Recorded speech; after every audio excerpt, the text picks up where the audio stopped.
Hello दोस्तों। तो मेरी कहानी है रिश्ते तो बहुत हैं पर बदनाम सास बहू ही क्यों। देव अपनी माँ का लाडला बेटा था। 4 बहनों में इकलौता था। सब देव का बहुत ख्याल रखते थे। बहनें बड़ी थी, सबकी शादी हो चुकी थी, लेकिन देव को अकेले अपनी ससुराल तक नहीं आने देती थी। कहीं रास्ते में मेरे भाई को कुछ हो ना जाए। नौकर चाकर सब लगे थे, देव को कहीं जाने नहीं देते थे। एक दिन देव के जीजाजी आए और बाइक की चाबी टेबल पर रख कर अंदर सासू माँ के पास बैठकर कुछ बातें करने लगे। तब तक देव बाइक उठाया और अपनी बहन के घर चला गया। वहाँ पहुँचा तो बहन मीनाक्षी से उसकी सास और ननद में कुछ बात बहस चल रही थी। यह देख देव अचंभित रह गया कि दीदी तो कभी बुराई नहीं करती अपनी सास और ननद का, फिर यह आज क्या देख रहा हूँ। देव को देख सब लोग चुप हो गए और अपने अपने काम में लग गए। मीनाक्षी ने चाय बनाया और पानी सब दी। पूछने लगी कि आज तुम यहाँ कैसे, किसके साथ आए हो। नहीं दीदी, अकेले आया हूँ। तुम्हारे पतिदेव मेरी माँ से कुछ बात करने लगे, उसकी बाइक लेकर मैं तुम्हारे पास आ गया। अच्छा, अब मैं चलता हूँ। पापा को पता चलेगा तो बहुत नाराज होंगे। अच्छा, आराम से जाना और आज के बाद इस तरह से कभी मत आना, वो भी अकेले। समझे, पापा परेशान हो रहे होंगे। जाओ और सुनो, यहाँ की कोई बात घर पर माँ और पापा के सामने करने की कोई ज़रूरत नहीं है। जो चीज़ अब तक छुपाई रही उसे तुम मत खोलना, नहीं तो मेरे ससुराल वालों की इज्जत कम होगी। इन लोगों को गलत भाव से माँ देखेंगी और माँ और पापा भी दुखी होंगे। यह मेरी किस्मत में जो लिखा था वही मिला है। हम नहीं चाहते कि मेरी वजह से तुम लोग परेशान हो। देव अपने घर आया और चाबी टेबल पर रख दी। चुपचाप अपने कमरे में चला गया। यहाँ चाबी की खोजबीन चल ही रही थी। बाहर से पापा चिल्लाते हुए अंदर प्रवेश किए। कहा, कहाँ गया था?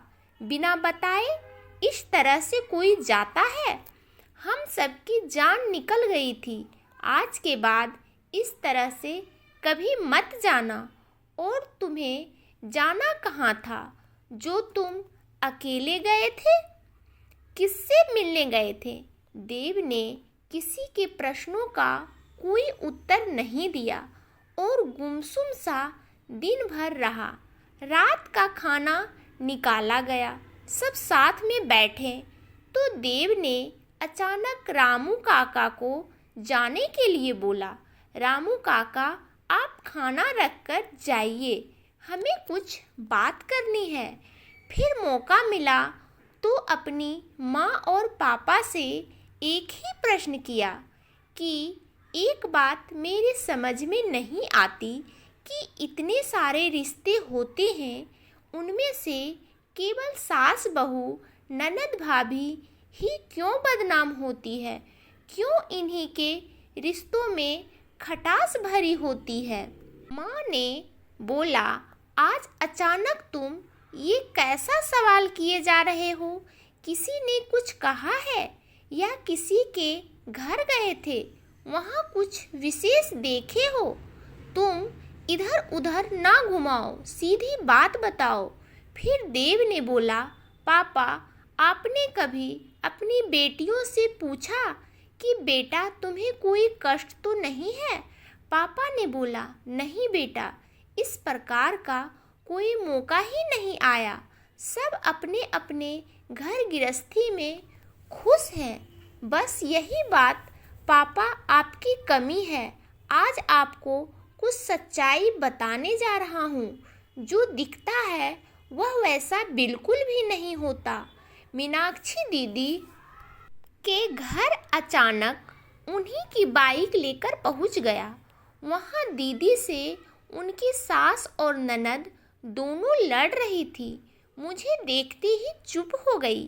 जिस तरह से आज दीदी के साथ हो रहा है, कल को मेरी शादी होगी तो यहाँ भी वही सब चलेगा। हो सकता है मेरी पत्नी दीदी के तरह ना हो, वह जाकर आप सबकी मेरी बदनामी करे। पापा जी ने बेटे को समझाया, बेटा कोई भी रिश्ता हो जहाँ परिवार की इज्जत और सम्मान नहीं होता, वहाँ पर हर एक रिश्ता बदनाम होता है। बस फर्क सास बहू ननद भाभी में है कि ये दोनों एक दूसरे को नीचा दिखाने के चक्कर में जब पड़ जाते हैं तब यह रिश्ता बदनाम हो जाता है।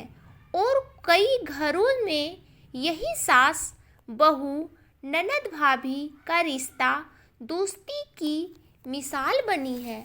हम सब उसके घर के मामले में ना पड़े तो बेहतर होगा।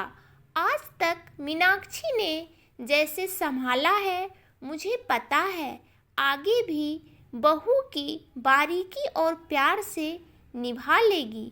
हमने अच्छा घर परिवार देखकर शादी कर दी, अब आगे उसकी किस्मत है। बेटा, जहाँ तक इन रिश्तों के बारे में मैं कुछ ज़्यादा नहीं कह पाऊँगा, लेकिन यह बहुत पुरानी प्रथा थी कि बहुओं को सताया जाता था। अब ज़माना और लोग बहुत ज़्यादा जागरूक हो गए हैं। अब इस तरह का व्यवहार कुछ कम हुआ है। धीरे धीरे सब खत्म होगा। जिसे हम आप मिलकर बदनाम कर दें, वही बदनाम हो जाता है।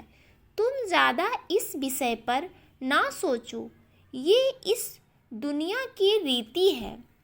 तो दोस्तों, मेरी ये कहानी आपको कैसी लगी हमें कमेंट करके ज़रूर बताएं, जिससे कि मैं और अच्छी अच्छी कहानियाँ लिख सकूं।